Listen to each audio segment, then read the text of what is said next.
নমস্কার, আপনারা দেখছেন এবিএসকে নিউজ। সেই ইনিংস নিয়ে আপনাদের সঙ্গে আমি রয়েছি বর্ষা। শুরুতেই নজর রাখছি দক্ষিণ চব্বিশ পরগনার দিকে। দক্ষিণ চব্বিশ পরগনার ক্যানিং পূর্বের ঘটকপুকুর চৌমাথায় চরম উত্তেজনা। নিজের গাড়িতে হামলার প্রতিবাদে রাস্তা অবরোধ করে বিক্ষোভে বসলেন আইএসএফ নেতা আরাবুল ইসলাম। রাস্তার মাঝখানে বসে পড়ে চলে বিক্ষোভ প্রদর্শন, যার জেরে এলাকায় ব্যাপক যানজটের সৃষ্টি হয়। বিক্ষোভ চলাকালীন পুলিশের সঙ্গে তপ্ত বাদানুবাদে জড়িয়ে পড়েন আরাবুল ইসলাম। তার অভিযোগ, পরিকল্পিতভাবে তার উপর হামলা চালানো হয়। অবিলম্বে দুষ্কৃতীদের চিহ্নিত করে গ্রেফতারের দাবি জানিয়েছেন তিনি। পরিস্থিতির সামাল দিতে ঘটনাস্থলে পৌঁছায় বিশাল পুলিশ বাহিনী।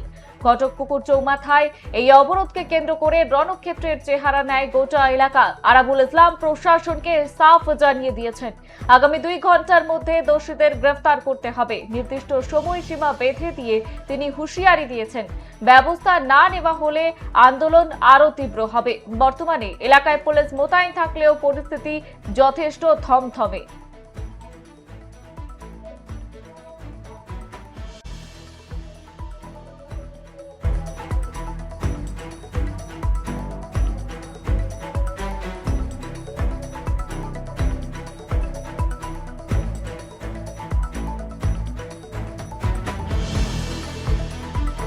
এই মুহূর্তে ক্যানিং এর দিকে নজর রয়েছে। ঘটকপুকুরের রাস্তা অবরোধ, আরাবুল ইসলামের 2 ঘন্টার গ্রেফতারির ডেডলাইন আরাবুলের।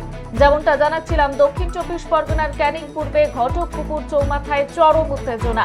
নিজের গাড়িতে হামলার প্রতিবাদে রাস্তা অবরোধ করে বিক্ষোভে বসলেন আইএসএফ নেতা আরাবুল ইসলাম।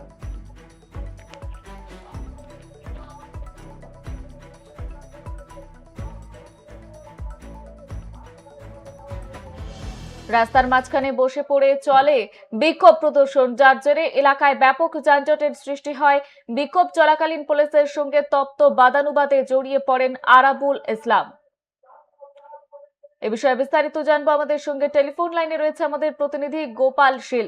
গোপাল, ঠিক কি জানতে পারছো ঘটকপুকুরে ঠিক কি কারণে রাস্তা অবরোধ?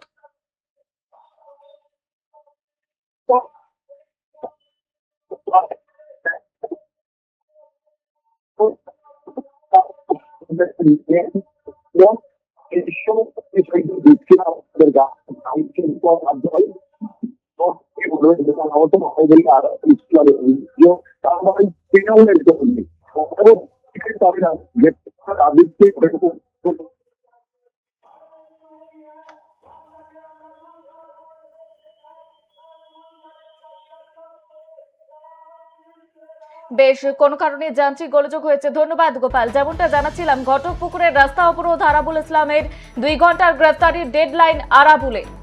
দক্ষিণ চব্বিশ পরগনার ক্যানিং পূর্বের ঘটকপুকুর চৌমাথায় চরম উত্তেজনা।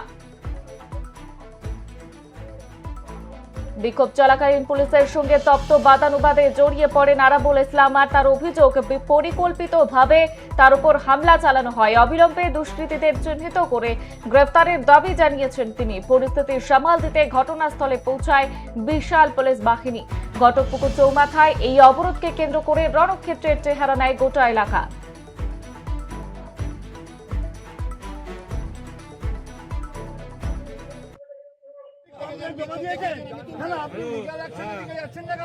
আপনি লক্ষ্য করছেন না কেন? রাস্তা অবরোধ আপনি কমপ্লেন দিন, কমপ্লেনে পুলিশ ব্যবস্থা নেবে। আইএসএফ প্রার্থী আরাবুল ইসলামের উপরে হামলা করেছে আপনাদের দলের অনুগামীরা, তার উপরে লাঠিচার্জ এবং রড দিয়ে গাড়ি ভাঙচুর করা হয়েছে। উনি আরাবুল সমাজ বিরোধী, যে নোংরা খেলা আজকের ওখানে খেলতে চাইছে, এর পরিণামটা ভয়ঙ্কর হবে। ভাঙড়ে ক্যানিংয়ের মানুষকে পর্যন্ত 3-4টে লোককে মারধর করেছে র্যালির নাম করে। এটা অত্যন্ত নিন্দাজনক ঘটনা বলে আমরা মনে করি, আমরা তীব্র নিন্দা করছি। আরাবুল ইসলাম বলছেন সবকিছুই এই শওকত মোল্লা ভাঙড় করে কি অসভ্য বর্বর, একটা বর্বর সম্পর্কে কথা বলি না। আজকে এখানে সকালবেলা আপনারা জানেন দেউলি 1 নম্বর অঞ্চলে আমার পায়ে হেঁটে র্যালি ছিল। 7:30 থেকে আমার পারমিশন ছিল। আমি যথারীতি 8:30টায় পৌঁছুই। আমি এখানে এসে খবর পাই ভোজেরা আমার পার্টি অফিসে যে ওখানে আমাদের 2টো ছেলের মেরে শুইয়ে রাখা হয়েছে, তোলার পর্যন্ত লোক নেই। আমি ওদের বাড়ির সাথে কথা বললাম, ওদের বললাম মহিলাদের যে মায়েরা তোমরা যাও, যে ওদের অন্তত তুলে আনো। তারপরে ওরা তুলে আনলে, তারপরে ওরা তুলে আনলো। আনার পরে আমরা ওখানে গিয়ে পৌঁছেছি, গিয়ে দেখি মানে বিশ্রী মারা মেরেছে, গোটা শরীর পা পর্যন্ত।